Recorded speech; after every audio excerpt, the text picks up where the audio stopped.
আসসালামু আলাইকুম। ভিডিওর শুরুতেই আপনারা যে চমৎকার জিভে জলানো রেসিপিটি দেখছেন, এটি আমার আজকের স্পেশাল সরিষায় তেলাপুয়া ঢেঁড়স বড়া। তো আমি প্রথমেই মাছগুলো ভালো করে ধুয়ে নিয়েছি। দিয়ে দিলাম হলুদ এবং শুকনো মরিচের গুঁড়ো, লবণ, সামান্য পরিমাণে তেল। দেওয়ার পরে আমি মাছগুলো মেখে নিয়েছি।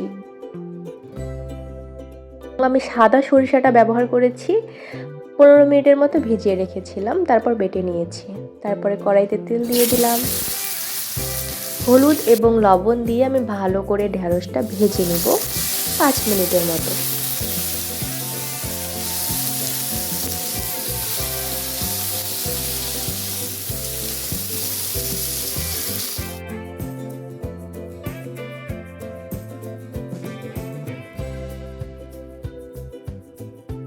আমার ঢেঁড়স ভাজা হয়ে গেছে, এখন আমি ঢেঁড়সগুলো উঠিয়ে নিব।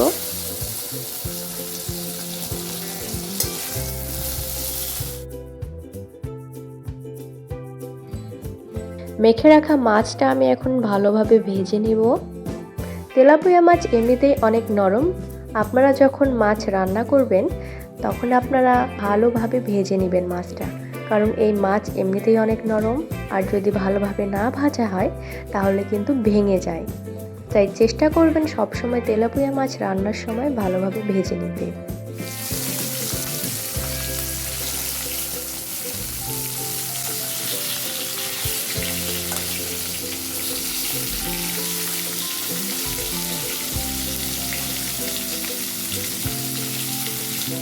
আমার মাছ ভাজা প্রায় শেষ, আমি এখন মাছগুলো তুলে নিব।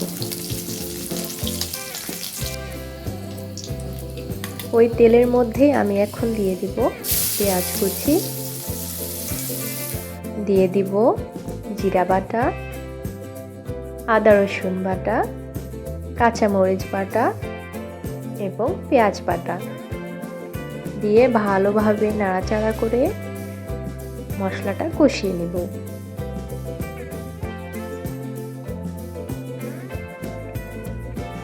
দিয়ে দিচ্ছি হলুদ গুঁড়ো এবং স্বাদ মতো লবণ।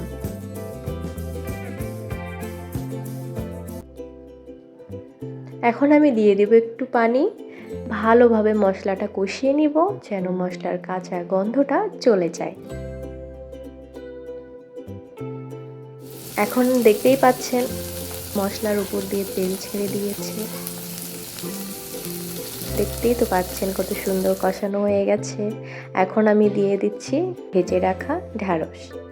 ঢেঁড়স আমার 50% হয়ে গেছে সিদ্ধ। এখন আমার তেমন নাড়াচাড়াও করতে হবে না, সামান্য একটু কষিয়ে নিব। নেওয়ার পরে আমি দিয়ে দিব বেটে রাখা সরিষা। আমি বেটে পানি দিয়ে গুলিয়ে নিয়েছি।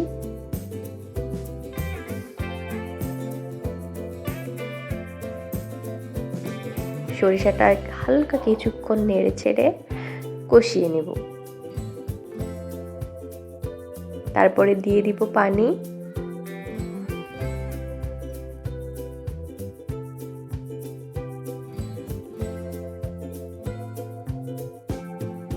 এখন আমি দিয়ে দিচ্ছি ভেজে রাখা মাছ।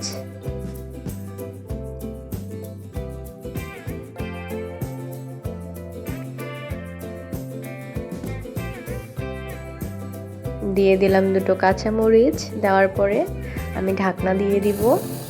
15 মিনিট পরে ঢাকনা খুলেই আমার তরকারি রেডি। দিয়ে দিচ্ছি ধনিয়া পাতা।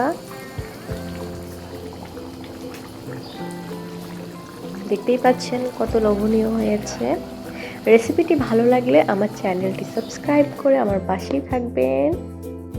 অনেক অনেক অনেক ধন্যবাদ আমার এই পুরো রেসিপিটি দেখার জন্য। আল্লাহ হাফেজ, সবাই ভালো থাকবেন। আর আমার রেসিপিটি কেমন হলো কমেন্ট বক্সে জানাতে কিন্তু ভুলবেন না। হ্যাঁ।